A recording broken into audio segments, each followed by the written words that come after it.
Cruise vacations are meant to be fun and relaxing, a chance to board a ship, enjoy onboard entertainment for days or weeks, and explore new destinations without the hassle of planning your own itinerary. But not all cruise vacations go as planned. In fact, some have gone horribly wrong. From the secrets of a ship submerged underwater for years to a fire sparked by a single cigarette, here are the 20 worst cruise ship incidents. Number 20. Costa Concordia. The year 2012 wasn't off to the best start for those on board the Italian cruise ship Costa Concordia. On January 12th, it struck an underwater rock, causing it to capsize and sink in shallow waters near Tuscany. 32 people died in the initial sinking, followed by 2 salvage team members at a later date. The ship was declared a total loss, and one of the most significant maritime salvage operations ensued over a period of 2 years. However, this ship that was submerged underwater for years has a haunting secret hiding inside: the bodies of people that couldn't be saved. From January 14th to January 30th, rescue divers searched the ship high and low, looking for the missing people who couldn't be rescued along with everyone else. There were believed to be at least 50 people missing, either trapped on the ship or drowned. Over those days, they recovered people both dead and alive, including a newlywed couple who slept through the capsizing but were trapped in their cabin. A whole year later, some sources reported that the bodies of a female passenger and male crew member were found near the stern, but the location meant they couldn't be recovered. The companies involved denied this claim. In August 2014, divers found more human remains on the wreck once it was moored in the port of Genoa, and the last body was found on November 3, 2014. Number 19. MSC Opera. One of the last things you expect to see when wandering along a dock on a lovely morning is a massive cruise ship crashing into it, damaging a riverboat on a busy Venice canal. However, that actually happened at 8:30 a.m. on June 2, 2019. An out-of-control cruise ship hit the dock on the Giudecca Canal, colliding with a riverboat and causing 5 people to be injured. The cruise ship MSC Opera couldn't stop, so it blared its horn as the crash happened. People could be seen quickly trying to leave the riverboat from a short gangplank, and 2 people were caught on the wall as it dislodged from the pier. The whole scene was chaos. One woman watering plants on her terrace stated that the cruise ship advanced slowly towards the dock before the bow crashed into the bank, crushing a piece of it. She said the way it collided with the riverboat made it look like paper or plastic. According to MSC Opera's owners, MSC Cruises, the ship was trying to dock when it experienced a mechanical issue. 2 tugboats attempted to guide it but couldn't stop it from ramming the riverboat. The MSC Opera's pilot told emergency officials that the ship experienced a loss of its controls, and they activated all procedures to avoid what ended up happening. Number 18. SS Poseidon. The story of the SS Poseidon is a confusing one for many people. That's why when you start typing "was SS Poseidon" into a search engine, it'll likely finish your sentence with "a real ship." But let me give you the long and short of it. No, the SS Poseidon wasn't a real ship. The SS Poseidon was a fictional transatlantic ocean liner from the 1969 novel The Poseidon Adventure, written by Paul Gallico. 4 movies were then based on the novel. As the story goes, the SS Poseidon was traveling across the Atlantic when a landslide on the mid-Atlantic ridge caused a 99-foot tsunami, resulting in the ship's capsizing. In his book, Paul described the ship as an 81,000-ton quadruple-screw ocean liner as long as 4 city blocks and as tall as an apartment building, with 3 huge funnels. That description makes it sound similar to the RMS Queen Mary. According to Paul, his experience as a passenger aboard the Queen Mary was his story's inspiration. He said the Queen Mary tilted after being hit by a large wave. Interestingly, Poseidon is also the name of Britain's most advanced submarine that crashed into a Chinese cargo ship in 1931 during naval exercises. It sank to the bottom of the sea with only 30 of the 56 crew being able to escape. 3 hours later, 6 submariners surfaced alive, having used a Davis lung to save themselves. Number 17. The Oceanos ship. In 1991, the Greek-owned cruise ship MTS Oceanos left its port on South Africa's east coast at the port of East London to venture into the stormy ocean. While most cruise ships might have been able to handle the gale-force winds and huge swells, MTS Oceanos couldn't. This almost 40-year-old ship wasn't in the best condition due to unintentional and intentional negligence, and it had changed ownership and names several times. When it left port on that fateful day in August, a faulty waste disposal system had just been repaired, and the ship had a hole in the watertight bulkhead. It also had loose hull plates, and the check valves were stripped for repairs. The same day the cruise ship left the port, passengers heard an explosion. The engineer said the vessel was taking on water from a hole, a leak, or from touching ground. The water leakage had shorted the generators, and the engines were now immobilized. Even worse, water was starting to flood the ship from the hole in the watertight bulkhead. As check valves hadn't been installed in the waste disposal system, water started backing up in showers and toilets. The huge 30-foot swells caused the ship to take on even more water. Things weren't looking great, but no one told the passengers what was going on. Instead, the captain and crew packed up and started leaving in half-empty lifeboats just a few hours after the issues had been noticed. Most of the officers and some of the crew had abandoned the ship, leaving the entertainment staff in charge. Fortunately, no one died, but guess who had to put the rescue call out? The guitarist. Number 16. The MV Wilhelm Gustloff. The MV Wilhelm Gustloff was a German ocean liner that a Soviet submarine sank on January 30, 1945. According to reports, around 9,000 people were killed in what's referred to as one of the greatest maritime disasters in history. The ship was 684 feet long and had been built for a program to subsidize leisure activities for German workers. It was launched in 1937 and, within 17 months, had successfully been on at least 50 cruises with 65,000 passengers. Although it also served other purposes, the ship was one of many that were ordered to bring soldiers back to Germany after the Spanish Civil War. It served as a hospital ship in the Baltic Sea at Norway at the start of World War II. It was also ordered to bring soldiers from the 2nd Submarine Training Division to Western Germany. Nearly 8,000 soldiers and refugees were registered aboard, followed by another 2,000 or so that weren't registered. During their travels, the captain was warned that a minesweeper convoy was heading in their direction, so they activated their navigation lights to avoid a collision. They didn't meet any minesweepers. Instead, the Gustloff was hit by 3 torpedoes and sank within an hour. It had enough lifeboats for 5,000 people, but many were frozen to the deck. Of the estimated 10,000 people aboard the ship, there were only around 1,239 registered survivors. Number 15. MSC Armonia. Most people living and working on the Honduran island of Roatan are used to seeing cruise ships dock at Port Cox and Hole. But when MSC Armonia was anchoring in April 2018, something was different. Witnesses noticed that the cruise ship was coming in way too hot, and that either one or both of its forward anchors were deployed in an apparent attempt to stop the momentum of the 65,000-ton vessel. The Marine Industry News Service G-Captain captured the entire event on camera, showing the cruise ship crashing into the dock, tearing out a section of it, and running aground on the beach running behind it. Not exactly the grand entrance you want to make, that's for sure. On its approach to the port, the ship was doing about 11.6 knots or 13.3 miles per hour and slowed down to about 8.7 knots or 10 miles per hour. However, the vessel managed to deviate from its course and graze the end of the pier. According to MSC Cruises, the cause was still being investigated. Fortunately, damage to the ship was minor, and no passengers or crew were injured. The Honduran Port State Control authorities cleared MSC Armonia to continue on her journey once repairs were carried out, and the passengers were able to carry on with their 2-week cruise. Number 14. The Poop Cruise Fire Carnival Triumph. For many people, going for a cruise aboard the Carnival Triumph cruise ship was the trip of a lifetime. This Destiny-class cruise ship is now called Carnival Sunrise, but a name change won't erase the memory of what most people refer to as the Poop Cruise. A fire broke out in one of the engine rooms, knocking out power and leaving over 4,000 passengers and crew stranded on the ship without power for 4 days while they waited to be towed to Mobile, Alabama. During that time, they were left without air conditioning and mostly without food, water, lights, and working toilets. Can you imagine no working toilets for 4,000 people? Now you can see why it's called the Poop Cruise. Before long, toilets were backed up to the rims, filled with human waste, and biohazard bags lined the hallways. According to some passenger statements, they had to huddle on decks in near darkness, surviving on very little food and waiting in long lines for ration water. One passenger even said they had to walk through water, feces, urine, and no telling what else. She mentioned they would slip and slide through gross, slippery muck. Finding a toilet that wasn't overflowing was impossible. It was later found that the cruise ship set sail with only 4 of 6 generators operational, and that the company had an ongoing generator fire hazard issue.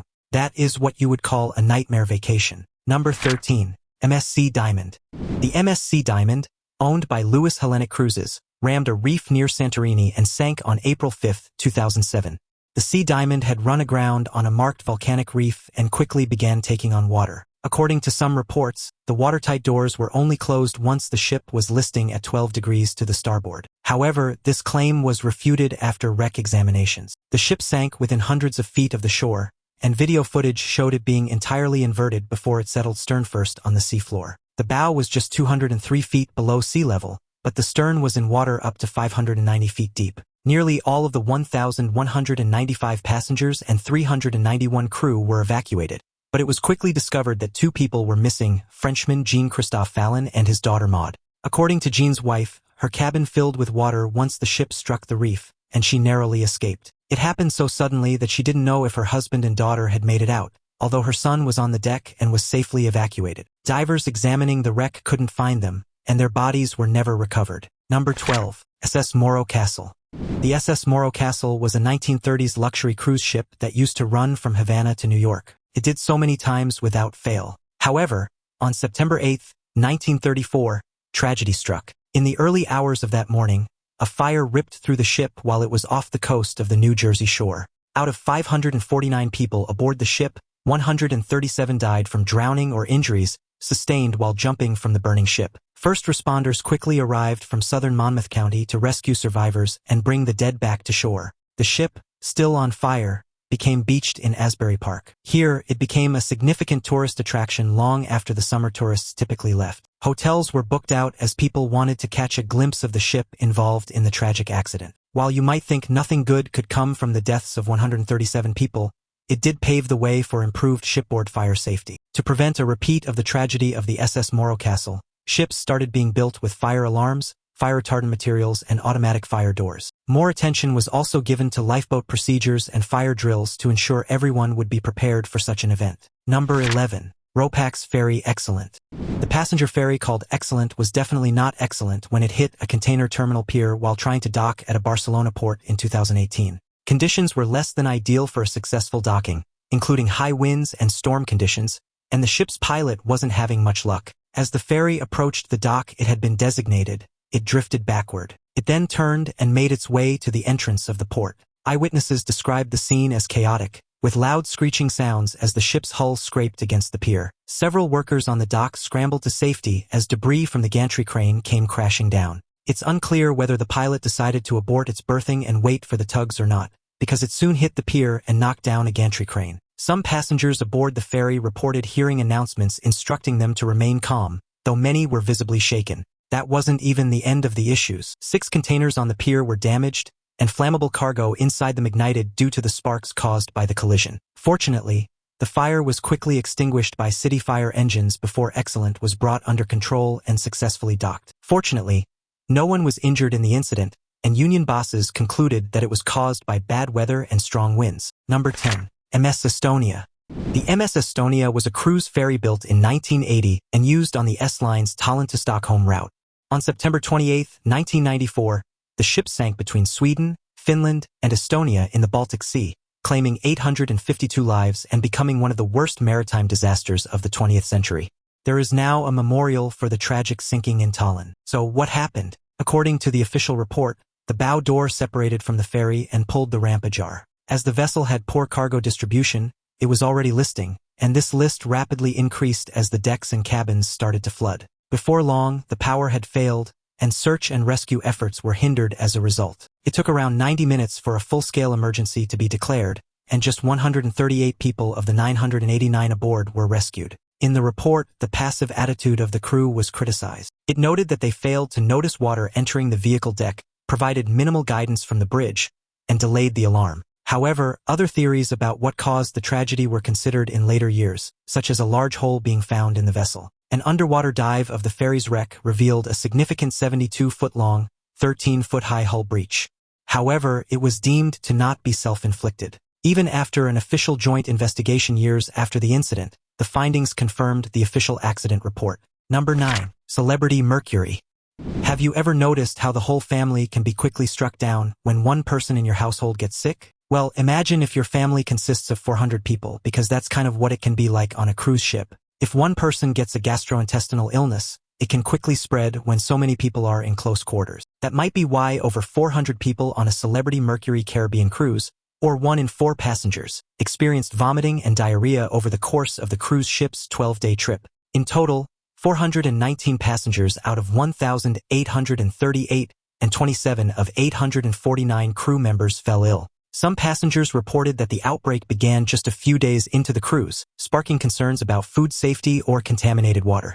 The virus's spread was exacerbated by shared buffet areas, dining spaces, and high-touch surfaces like handrails and elevator buttons. Staff handed out hand sanitizers at nearly every turn, but the damage was already done. Rumors circulated among passengers about whether someone had boarded the ship already carrying the virus, though no definitive source was ever identified. The crew members who didn't get sick had to perform enhanced cleaning and distribute anti-nausea and diarrhea medication. Passengers were also instructed to stay in their cabins until the virus passed. An extra 2 nurses and a doctor were added to the medical team, and sick passengers were given certificates for use on future cruises based on how long they were isolated.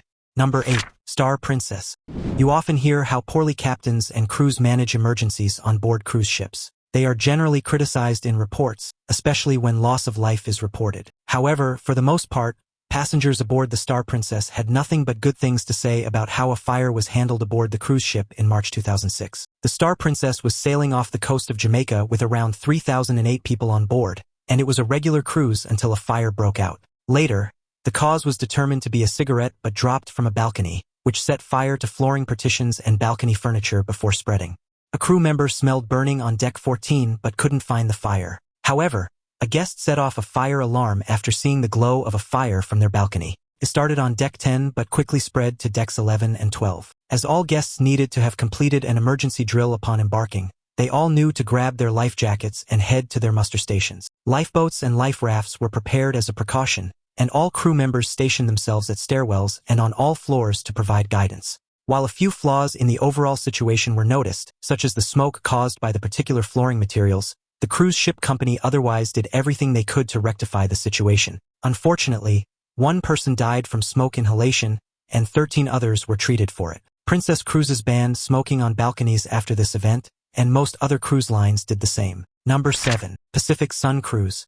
Just as you can't help turbulence in the skies, you also can't avoid storms in the ocean. But you'd definitely rather be without them. Passengers were shaken and stirred like cocktails aboard the P&O cruise ship Pacific Sun when it encountered a powerful storm about 400 miles north of New Zealand in 2010. The ship had been traveling back from Vanuatu to Auckland, New Zealand, with 1,732 passengers and 671 crew on board when it encountered 50-knot winds and 23-foot seas. As you can imagine, it wasn't a great time for anyone. Some passengers later described the experience as feeling like a washing machine on spin cycle, with no idea when the ordeal would end. Plates, glasses, and even luggage were hurled across the decks, shattering as they hit walls or slid into other passengers. The crew worked tirelessly to maintain order, but the sheer force of the storm left even seasoned staff shaken. A few passengers reported that life vests were handed out as a precaution, which only heightened the fear of a potential disaster.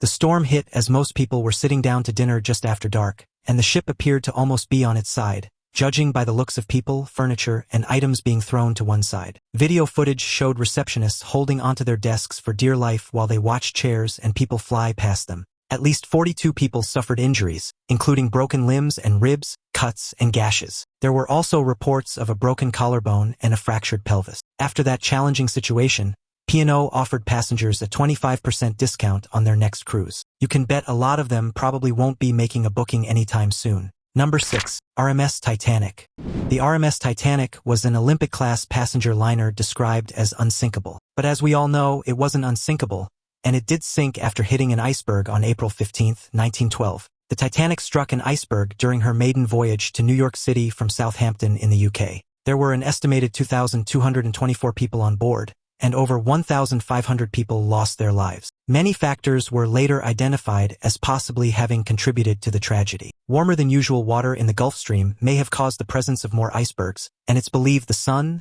moon, and Earth's alignment resulted in tides that could have dislodged many icebergs stuck in the Labrador Sea. Titanicologists have also said that the ship was traveling too fast for an area known to contain ice and that warnings about icebergs over the wireless had not been heeded. Some people also believe a lack of binoculars might have contributed to the iceberg not being spotted in time, but others think it probably wouldn't have made a difference. Then there were the issues with the ship itself. The hull steel and wrought iron rivets failed, and scientists believed they were of poor quality. There may have also been design flaws, such as the poor construction of watertight compartments that weren't actually watertight. Let's not forget the fact that there weren't enough lifeboats for everyone. A combination of so many things possibly contributed to this terrible loss of life. Number 5. MV Royal Pacific. The MV Royal Pacific was an American passenger ship that sank during a 2-night cruise. It had left Singapore on the evening of August 21, 1992, with 355 passengers and 179 crew on board for a night cruise. The plan was to travel up the Straits of Malacca, down to the Andaman Sea and back to Singapore. Both weather and visibility conditions were good. So why did the ship sink? While passengers were dining, being entertained, and enjoying themselves, the Turfu 51, an 800-ton Taiwanese fish factory vessel traveling at full speed, rammed into the Royal Pacific on her port side. The collision caused an immediate blackout on the ship, adding to the chaos and confusion as passengers scrambled to understand what was happening.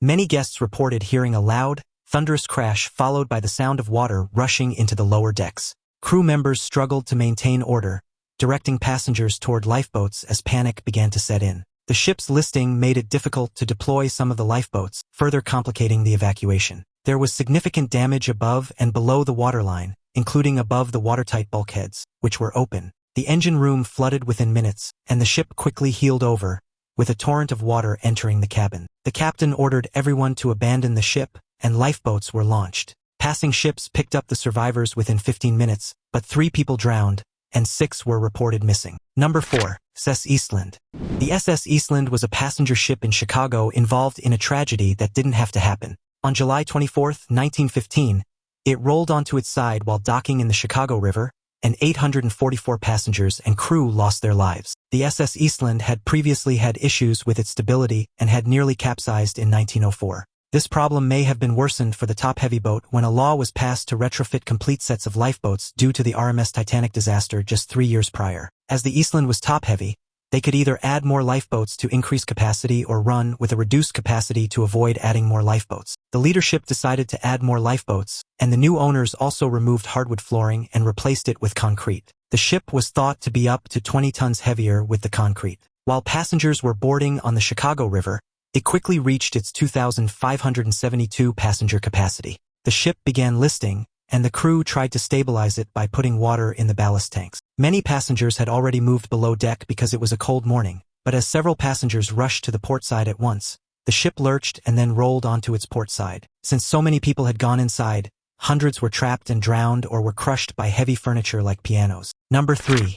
Royal Caribbean cruise ships.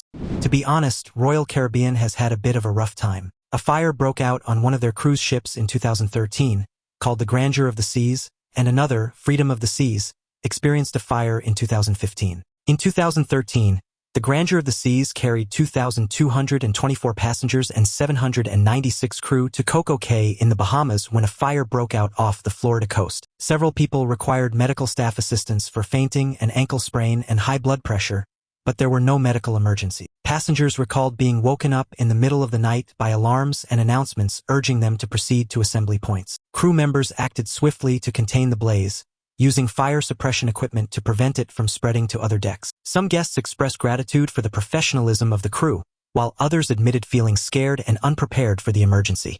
The ship's captain made the difficult decision to turn back to Baltimore, where the passengers were offered alternative travel arrangements or refunds. Apparently, the fire was contained to the third deck and had broken out in combustible materials like wood or plastic rather than fuel or flammable liquids. As a result of the fire, the cruise was canceled. In 2015, Freedom of the Seas was entering Falmouth in Jamaica when a fire broke out in the mechanical area. Thick plumes of gray smoke were noticeable from the upper deck, and one crew member was treated for first-degree burns. While passengers were moved to assembly stations on the ship, they weren't evacuated, and the ship was able to continue with its itinerary as planned. Number 2. Louis Majesty. The most frustrating thing about water is that it's unpredictable. You might check your weather forecast before you set out on a cruise trip, but conditions can change in the blink of an eye. In 2010, the Louis Majesty cruise ship was northeast of Barcelona in the Mediterranean Sea when 3 massive 20-foot waves hit it. 2 passengers were killed. These rogue waves, sometimes referred to as freak waves, are rare and difficult to predict, making them particularly dangerous. The ship was struck so suddenly that passengers in the affected areas had little time to react. Reports from survivors described sheer chaos as furniture and glass shattered, sending shards flying through the air like deadly projectiles. The structural damage to the ship highlighted just how immense the force of these waves was, as even reinforced windows designed to withstand harsh conditions couldn't hold up. Several people were hospitalized for injuries, including one who broke both of their legs. The 2 people who died were a 69-year-old German man and a 52-year-old Italian man. Large waves aren't uncommon in the Mediterranean Sea, but they generally only occur a couple of times a year. It was definitely tragic that 3 struck at once. Number 1. Yogi. While not technically a cruise ship, the Yogi is deserving of a mention. This 204-foot-long mega yacht was the largest ever yacht to sink. The French-owned yacht sank on February 17, 2012, off the coast of Skyros, Greece. The captain had reported to the Hellenic Coast Guard that the vessel had experienced mechanical failure and that weather conditions and flooding were making her unmanageable. At the time, there were 8 people on board, the captain and 7 crew, and they were battling winds of up to 40 knots and seas reaching 25 feet. The yacht was known for its state-of-the-art design and luxury features, including a beach club and swimming pool, making its loss all the more shocking. Questions arose about whether the vessel's design played a role in the sinking, with some experts pointing to potential flaws in its watertight integrity. Additionally, speculation circulated about whether proper safety drills had been conducted, as these could have potentially prevented such a catastrophic event. Footage taken from the Coast Guard helicopters showed the captain and crew standing on the upper deck in survival suits while Yogi was on her starboard side. Within an hour, the Coast Guard had gotten everyone to safety, and the yacht sank to the bottom of the sea. A report into the sinking concluded, after a long wait, with no blame laid, although there were many questions left unanswered. It noted that water was in the steering room and beach club compartments, but there was no conclusion for how it got there. Instead, there were hypothetical situations such as a door defect and no safety patrol before engine failure. At the time, there was no word about whether there would be a criminal investigation. Some people are afraid of flying, but after hearing about these cruise ship incidents, I'm not sure which mode of transport is scarier. Have you ever been on a cruise ship? Did anything eventful happen? Let us know in the comments below. Don't forget to check out the other cool videos on the screen, and I'll see you next time.